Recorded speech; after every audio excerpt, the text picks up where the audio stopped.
নমস্কাৰ বন্ধু বান্ধৱীসকল আজি আমি আলোচনা কৰিম এলপিৰ ক্ষেত্ৰত নগাঁও জিলাৰ কাট অফৰ এক তুলনামূলক বিশ্লেষণ এই ক্ষেত্ৰত আমি যোৱাবাৰৰ যিখন ফাইনেল মেৰিট লিষ্ট আছিল সেইখনৰ কিছু তথ্য সংগ্ৰহ কৰিছোঁ লগতে আপোনালোকৰ পৰা বিভিন্ন ভিডিঅ'ৰ যোগেদি কমেণ্ট ছেকশ্যনত আপোনালোকৰ নম্বৰসমূহ জনাবৰ কাৰণে অনুৰোধ কৰিছিলোঁ আৰু কেইবাটাও ভিডিঅ'ত আপোনালোকে যথেষ্ট সঁহাৰি দিছিল এই সকলোখিনি দিশ আমি চাই আজি নগাঁও জিলাৰ ক্ষেত্ৰত এলপিৰ কাট অফ কেনেধৰণৰ হ'ব পাৰে এই বিষয়ে এটি আলোচনা আপোনালোকলৈ আগবঢ়াই দিম আপোনালোকে প্ৰথমবাৰৰ কাৰণে ভিডিঅ'টো চাইছে যদি চেনেলটো ছাবস্ক্ৰাইব কৰি দিব ভাল পালে লাইক আৰু শ্বেয়াৰ কৰি দিব আৰু আপোনালোকৰ মতামত কমেণ্ট ছেকশ্যনত ভদ্ৰভাৱে জনাবলৈ নাপাহৰিব যোৱা বছৰ এলপিৰ ক্ষেত্ৰত নগাঁও জিলাত ওবিচি আৰু এমঅ'বিচিত পোষ্ট ওলাইছিলে 67টা এইবাৰ পোষ্ট ওলাইছে 51টা অৰ্থাৎ কেইটামান পোষ্ট কম ওলাইছে এইবাৰ যোৱাবাৰ তালিকাৰ মেধা তালিকাৰ শীৰ্ষত থকাজনৰ নম্বৰ আছিলে 225.200 আৰু তেখেতে টেটৰ নম্বৰ পাইছিলে 64% আৰু কাট অফ আছিলে ওবিচি এমঅ'বিচিৰ ক্ষেত্ৰত 205.050 আৰু সেই কাট অফত থকাজনৰ টেটৰ নম্বৰ আছিলে যথেষ্ট ভাল 76% প্ৰথমত থকাজনৰ টেটৰ নম্বৰ আছিলে 64% আপোনালোকে নিশ্চয় জানে যোৱা বছৰলৈকে পুৰণি পদ্ধতিত চিলেকশ্যনবিলাক হৈছিল আৰু এতিয়া আমি চাই লওঁ আহক নগাঁৱৰ ক্ষেত্ৰত ওবিচি আৰু এমঅ'বিচিত যিসকল চিলেক্টেড কেণ্ডিডেট আছিলে 67 জন তেওঁলোকৰ মাজত টেটৰ নম্বৰবিলাক কেনেধৰণৰ আছিলে 55ৰ পৰা 59লৈ পোৱা কেণ্ডিডেট কিমান আছিল 67 জনৰ ভিতৰত আছিলে 32 জন অৰ্থাৎ টেটৰ নম্বৰ যথেষ্ট কম থকা প্ৰাৰ্থীয়ে যোৱাবাৰ পাইছিল ওবিচি এমঅ'বিচিৰ ক্ষেত্ৰত 55ৰ পৰা 59লৈ থকা 59% থকা প্ৰাৰ্থী আছিলে 32 জন আৰু 60ৰ পৰা 64% টেটত থকা প্ৰাৰ্থী আছিলে 23 জন আৰু 65ৰ পৰা 69লৈকে পাৰ্চেণ্টেজ থকা প্ৰাৰ্থী আছিলে টেটত 8 জন আৰু 70 প্লাছত থকা প্ৰাৰ্থী আছিলে মাত্ৰ 4 জন সেই হিচাপত চাবলৈ গ'লে ওবিচি এমঅ'বিচিৰ ক্ষেত্ৰত 55ৰ পৰা 59% থকা প্ৰাৰ্থীয়ে টেটত 32 জন চিলেক্ট হৈছিল গতিকে এতিয়া আমি আলোচনা কৰিম এছচিৰ ক্ষেত্ৰত এছচিৰ ক্ষেত্ৰত যোৱাবাৰ পোষ্ট ওলাইছিলে 23টা আৰু এইবাৰো পোষ্ট ওলাইছে 23টা আৰু তালিকাৰ শীৰ্ষত থকাজন চিলেক্টেড কেণ্ডিডেটৰ ফাইনেল মেৰিট তেখেতৰ মুঠ নম্বৰ আছিলে 219.133 আৰু টেটৰ পাৰ্চেণ্টেজ আছিলে 57.335 আৰু কাট অফ আছিলে অৰ্থাৎ 23 নম্বৰ থকা প্ৰাৰ্থীজনৰ নম্বৰ আছিলে 200.267 আৰু তেওঁৰ টেটৰ নম্বৰ আছিলে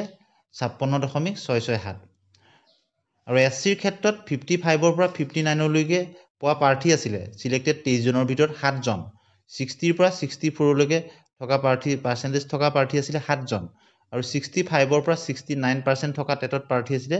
4 জন আৰু 70%ৰ ওপৰত থকা প্ৰাৰ্থী মাত্ৰ আছিলে 5 জন গতিকে এছচিৰ ক্ষেত্ৰত আপোনালোকে দেখিছে প্ৰায় সমান আছে 55ৰ পৰা 59% পোৱা টেটত 7 জন আছিলে 60ৰ পৰা 64লৈ পোৱা প্ৰাৰ্থীৰ সংখ্যা আছিলে 7 জন আৰু 65ৰ পৰা 69লৈ থকা আছিলে 4 জন আৰু 70%ৰ ওপৰত থকা 5 জন অৰ্থাৎ প্ৰথম দুটা কেটেগৰীত 7 জন আছিলে আৰু তলৰ দুটা কেটেগৰীত 4 জন আৰু 5 জন আছিলে এতিয়া আমি চাম এছটি প্ৰিন্সৰ ক্ষেত্ৰত 15টা পোষ্ট ওলাইছিলে যোৱাবাৰ এইবাৰ সেই তুলনাত যথেষ্ট পোষ্ট ওলাইছে 38টা পোষ্ট ওলাইছে আৰু যোৱাবাৰ কিন্তু এছটি প্ৰিন্সৰ ক্ষেত্ৰত কাট অফ যথেষ্ট কম আছিলে তালিকাৰ শীৰ্ষত থকাজনৰ নম্বৰ আছিলে 201.350 আৰু তেখেতৰ টেটৰ নম্বৰ আছিলে 60% আৰু কাট অফত অৰ্থাৎ তলত থকা প্ৰাৰ্থীজনৰ নম্বৰ আছিলে 15 নম্বৰত থকাজনৰ 188.743 আৰু টেটৰ নম্বৰ আছিলে 60% সেই হিচাপত 50ৰ পৰা 59লৈ পোৱা প্ৰাৰ্থীৰ সংখ্যা আছিলে 8 জন টেটত আৰু 60ৰ পৰা 64%ৰ ভিতৰত থকা প্ৰাৰ্থী আছিলে 5 জন চিলেক্টেড প্ৰাৰ্থীসকলৰ ভিতৰত আৰু 65ৰ পৰা 69লৈ মাত্ৰ 2 জন আছিলে আৰু 70%ৰ ওপৰত প্ৰাৰ্থী নাছিলে গতিকে আপোনালোকে নিশ্চয় গম পালে আনৰিজাৰ্ভৰ ক্ষেত্ৰত যোৱাবাৰ পোষ্ট ওলাইছিলে 59 আৰু এইবাৰ ওলাইছে 126 দুগুণতকৈও বেছি পোষ্ট এইবাৰ ওলাইছে গতিকে যোৱাবাৰ আনৰিজাৰ্ভত যিমান পোষ্ট ওলাইছিলে তাৰ তুলনাত এইবাৰ দুগুণ পোষ্ট ওলাইছে গতিকে তালিকাৰ শীৰ্ষত থকাজনৰ নম্বৰ আছিলে 234.750 আৰু তেখেতৰ টেটৰ নম্বৰ আছিলে 60% আৰু কাট অফ আছিলে 214.738 আৰু যিজন কাট অফত থকা আনৰিজাৰ্ভৰ প্ৰাৰ্থী অৰ্থাৎ 59 নম্বৰ থকা প্ৰাৰ্থীজনৰ টেটৰ নম্বৰ আছিলে 62.667 আৰু 60ৰ পৰা 64% যিহেতু আনৰিজাৰ্ভত 60%ৰ ওপৰত থাকিব লাগে সেইকাৰণে আমি 60ৰ পৰা ধৰিছোঁ 60ৰ পৰা 64%ৰ ভিতৰত থকা প্ৰাৰ্থীৰ সংখ্যা হ'ল 37 জন আৰু 65ৰ পৰা 69ৰ ভিতৰত থকা প্ৰাৰ্থীৰ সংখ্যা আছিলে 14 জন আৰু 70+ ওপৰত টেটত নম্বৰ পোৱা প্ৰাৰ্থী আছিলে 8 জন গতিকে আপোনালোকে যোৱা বছৰ তালিকাখনৰ থুলমূল এটা আভাস দিলোঁ এতিয়া আমি আলোচনা কৰিম এই বছৰ কেনেধৰণৰ হ'ব পাৰে আৰু আপোনালোকৰ পৰা যথেষ্টখিনি সঁহাৰি পাইছিলোঁ আপোনালোকে নম্বৰ জনাইছিলে এই সকলোখিনি দিশ চালোঁ আৰু এইবাৰ জানে বিভিন্ন কাৰণত এইবাৰ LPৰ ক্ষেত্ৰত বিশেষকৈ BEd নাই আৰু অন্যান্য কাৰকে ক্ৰিয়া কৰিছে বহু প্ৰাৰ্থীৰ সংখ্যা এইবাৰ ফাইনেল মেৰিট লিষ্টত বা প্ৰভিজনেল মেৰিট লিষ্টৰ পৰা তেখেতলোক নাহে দ্বিতীয়তে কণ্টেক্সুৱেল সকলো নাই আৰু NISৰ প্ৰসংগটো আপোনালোকে জানে কেনেকুৱা এটা পৰ্যায়ত গৈ আছেগৈ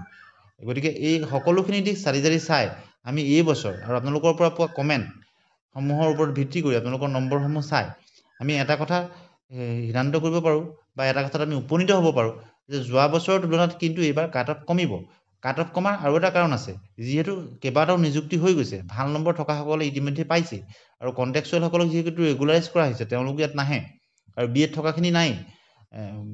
গতিকে এইবাৰ কাট অফ যোৱাবাৰৰ তুলনাত কমি যোৱাৰ সম্ভাৱনা আছে গতিকে আপোনালোকৰ পৰা পোৱা তথ্য যিখিনি কমেণ্টছ আৰু যোৱা বছৰৰ মেধা তালিকা এই সকলোখিনি দিশ চাই এইবাৰ আমি কেনেকুৱা এখন দৃশ্যপট দেখিব পাৰোঁ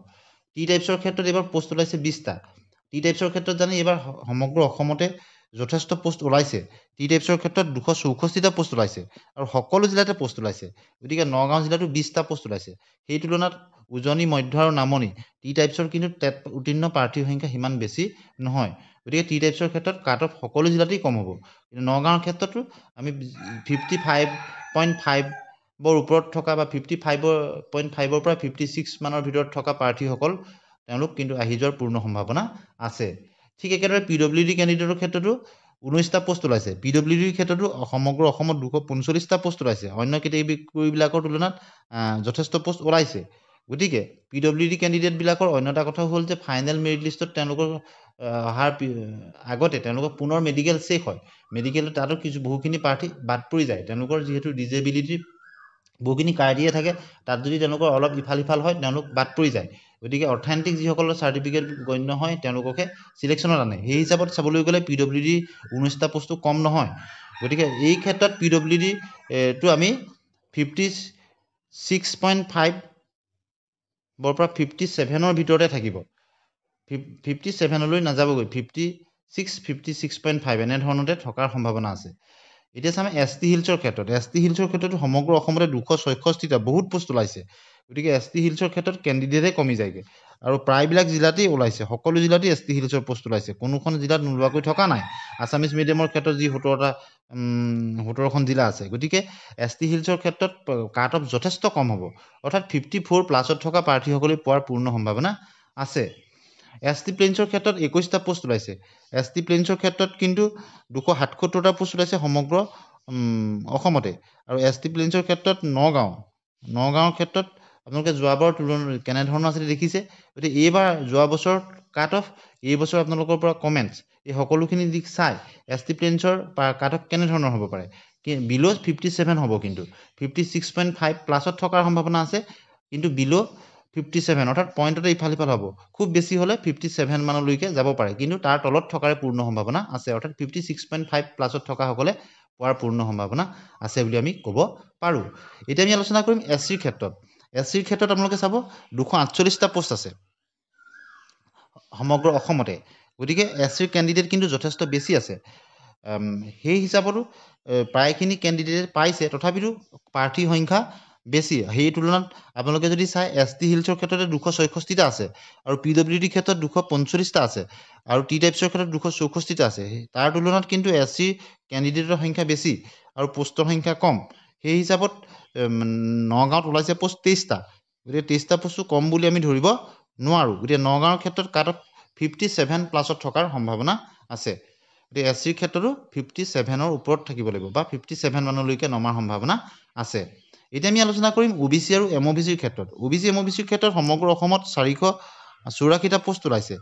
আৰু নগাঁৱত পোষ্ট ওলাইছে 51টা গতিকে 51টা পোষ্ট কম বুলি আমি ধৰিব নোৱাৰোঁ আৰু OBC MOBCৰ ক্ষেত্ৰত যোৱাবাৰ আপোনালোকে কেনেধৰণৰ হৈছিলে দেখিছে গতিকে সিমান বেছিও নাছিলে মধ্যমীয়া আছিলে সেই হিচাপত যদি আমি চাওঁ OBC MOBCৰ প্ৰাৰ্থীৰ সংখ্যাও যথেষ্ট বেছি তথাপিতো OBC MOBCৰ খুব বেছি যদি ওপৰলৈ যায় 58 বা 58.5 মানলৈকে যোৱাৰ সম্ভাৱনা আছে অৰ্থাৎ তাতকৈ ওপৰলৈ কাট অফ উঠাৰ সম্ভাৱনা নাই অৰ্থাৎ 58ত থকাখিনি বা 58 প্লাছত থকাখিনি চিকিউৰ বুলি ধৰিব পাৰি আনৰিজাৰ্ভৰ ক্ষেত্ৰত 126টা পোষ্ট ওলাইছে গতিকে আনৰিজাৰ্ভৰ ক্ষেত্ৰত কেনেধৰণৰ হ'ব পাৰে কাট অফ আনৰিজাৰ্ভৰ ক্ষেত্ৰত 126টা পোষ্ট যথেষ্ট বেছি পোষ্ট ওলাইছে আৰু সমগ্ৰ অসমত 1372টা পোষ্ট ওলাইছে নগাঁৱত 126টা গতিকে আনৰিজাৰ্ভৰ ক্ষেত্ৰত কিন্তু টাফ কম্পিটিশ্যন হয় আৰু অন্য কেটেগৰীত থকা প্ৰাৰ্থীও আহি যায় যিবিলাকৰ টেটত 90তকৈ বেছি আছিলে বা 90% পাইছিলে মেধাত যদি আহি যায় তেওঁলোকৰ নামো আনৰিজাৰ্ভত আহি যায় গতিকে সকলোখিনি দিশ চাই আনৰিজাৰ্ভৰ ক্ষেত্ৰত কাট অফ 61 প্লাছ হোৱাৰ সম্ভাৱনা আছে নগাঁৱৰ ক্ষেত্ৰত গতিকে আজি আপোনালোকলৈ এইখিনি তথ্য আগবঢ়াই দিলোঁ আপোনালোকে আপোনালোকৰ মতামত কমেণ্ট ছেকশ্যনত ভদ্ৰভাৱে জনাবলৈ নাপাহৰিব পৰৱৰ্তী সময়ত কোনখন জিলাৰ কাট অফ আপোনালোকে বিচাৰে কমেণ্ট ছেকশ্যনত ভদ্ৰভাৱে জনাব আজিলৈ